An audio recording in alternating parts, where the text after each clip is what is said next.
Welcome to the Voice of the Beginning, the Word of the Bible. Before we begin, help us spread the word.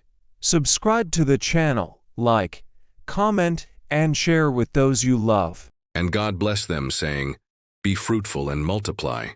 Here we see that God not only creates, He also blesses. To create is to give existence, but to bless is to activate the purpose of that existence. The blessing is like the final breath that awakens potential. It is the divine authorization to grow, prosper, and fulfill the reason for which we were created. Without the blessing, there is life, but no expansion. There is form, but no fruit. When we receive the blessing, we understand that we were not made to stagnate, but to move forward, to be fruitful, and to multiply. It is as if God Himself were declaring, "I give you permission to go beyond, to occupy the space I have prepared for you, to produce what I have placed within you." To be blessed is to live with the awareness that heaven has already said yes over your life, and that nothing can stop what He has already authorized to flourish. And there was evening, and there was morning, the fifth day. With this simple phrase, the Bible shows us that another cycle had been completed. It was not just the passing of time, but the advancement of God's perfect work. With each new day, creation gained more shape, more beauty, more life, and also more purpose. What had once been only a setting was now beginning to become a home for the creatures that came into being through the word of the Creator. It was as if the universe, step by step, was receiving its functions, its colors, its sounds, its voices. The fifth day was not just another page turned in the history of the world.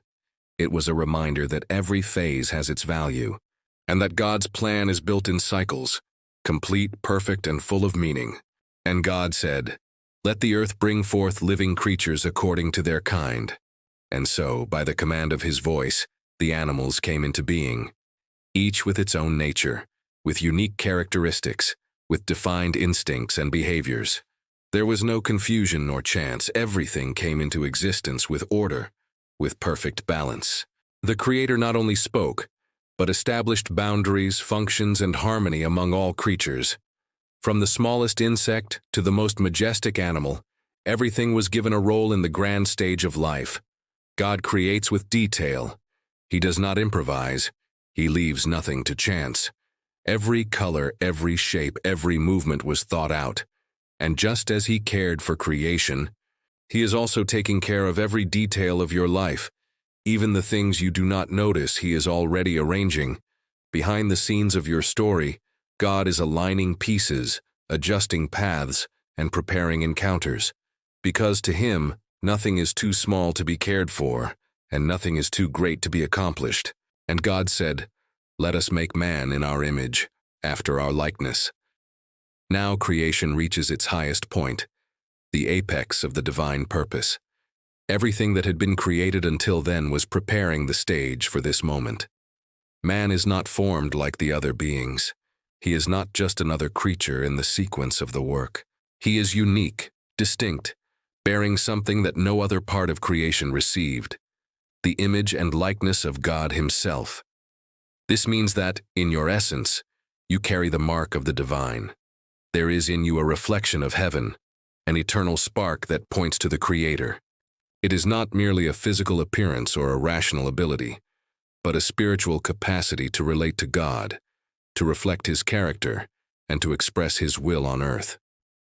When God breathed the breath of life, He not only gave man existence, but also imprinted in him an eternal purpose. That is why your life has a value that cannot be measured by human standards, because you were born with the seal of God Himself. So God created man in His own image. Male and female, He created them.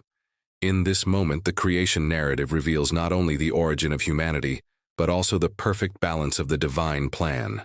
Man and woman, equally in the image of God, equally bearers of value, dignity, and purpose. Neither above the other, neither more important, neither less capable. Each one complete in themselves, carrying everything needed to live and fulfill their role, yet also complementary to each other, together forming an even fuller expression of the Creator. God does not exclude, does not divide, does not build barriers. He includes, shapes, and unites. He establishes difference as richness, not as competition. From the beginning, the Lord makes it clear that His image is not limited to one gender, but reflected in the communion, partnership, and love that man and woman can share. It is in this unity that purpose is most deeply manifested, because creation was not made for isolation, but for relationship. And God blessed them and said to them, "Be fruitful and multiply and fill the earth." Here we see the blessing being renewed, but now directed to man and woman. It is not just a gesture of approval, it is the giving of a mission.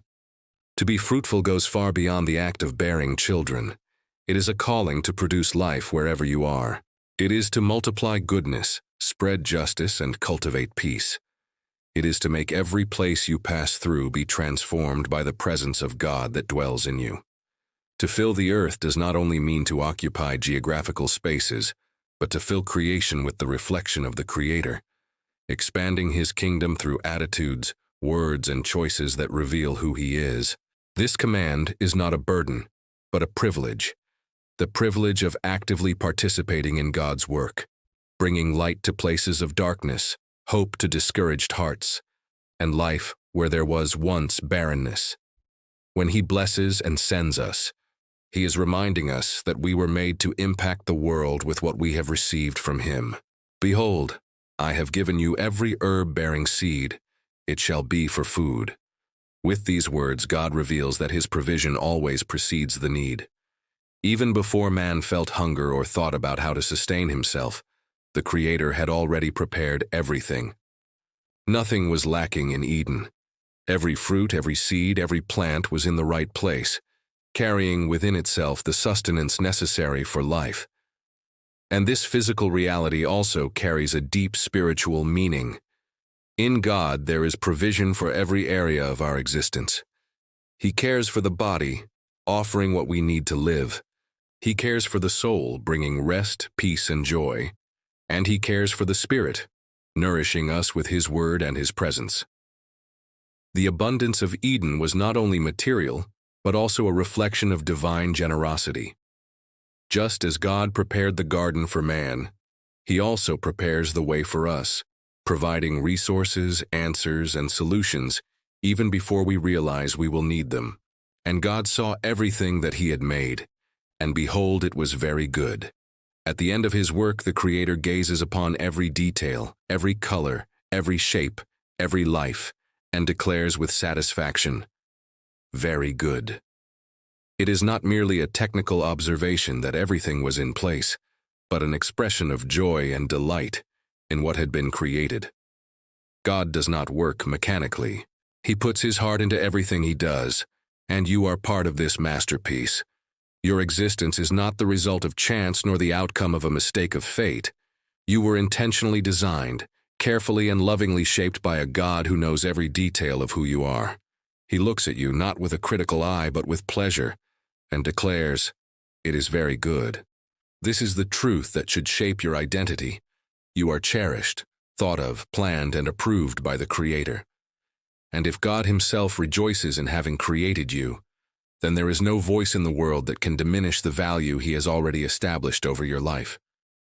May this word take root in your spirit and guide your steps. If this message spoke to you, don't forget to like, comment, and subscribe.